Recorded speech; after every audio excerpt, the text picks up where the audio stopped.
Guys, I'm Irena from College, class 11D, and today I'm going to talk about mathematics, which is the only place where you can buy 65 watermelons and nobody ever wonders why. Now, basically, I'm going to talk about math jokes, which you probably have encountered them in your daily life. We always have that one person that does math jokes, and today I'm going to explain you a few of them, which I found very amusing. Now, moving on into the first joke, we have why 6 afraid of 7?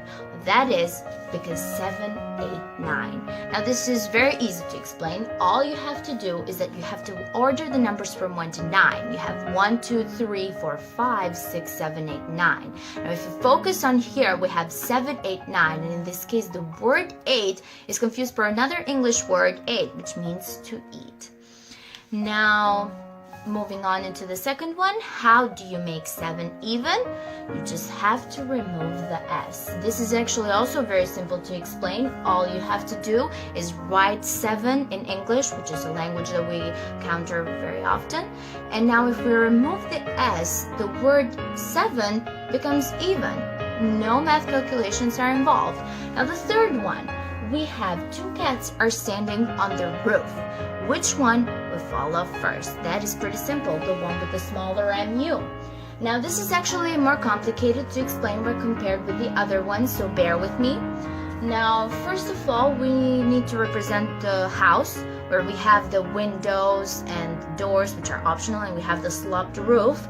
And now we draw the cat on top of the roof. Now we have gravity is forcing the cat directly down, but because the cat can't go straight down since of the sloped roof, so we're going to split this into a normal vector which comes out this way, and then we have another vector which comes out this way.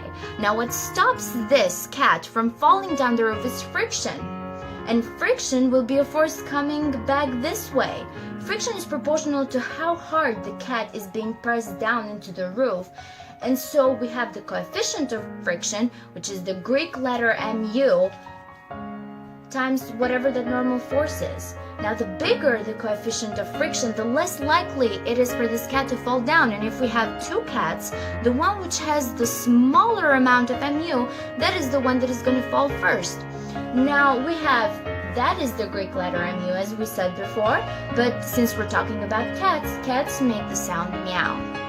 Now moving on into our last joke for today, we have what did number 0 say to the number 8?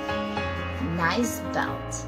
Well, that isn't very hard to explain. That just requires a few imagination. So basically what I'm going to do is that if we draw like this belt around number 0 and we tighten it, it will have a shape, sort of like this shape, if we can say. And if we tightened it a little more, it'll become number 8. So basically 8 is 7, 0 wearing a belt. So why is it a nice belt? That I don't know. So thank you guys for listening to my video. These were a few jokes that I found, but I'm also going to show you another video, which is basically a few jokes that I found on the internet that I found very funny. And if you guys like it too and laugh at it, then probably you don't have or didn't have any friends at high school. Sorry guys. Okay, thank you so much for listening to my video, and I hope you enjoyed this mini video of these jokes that I made.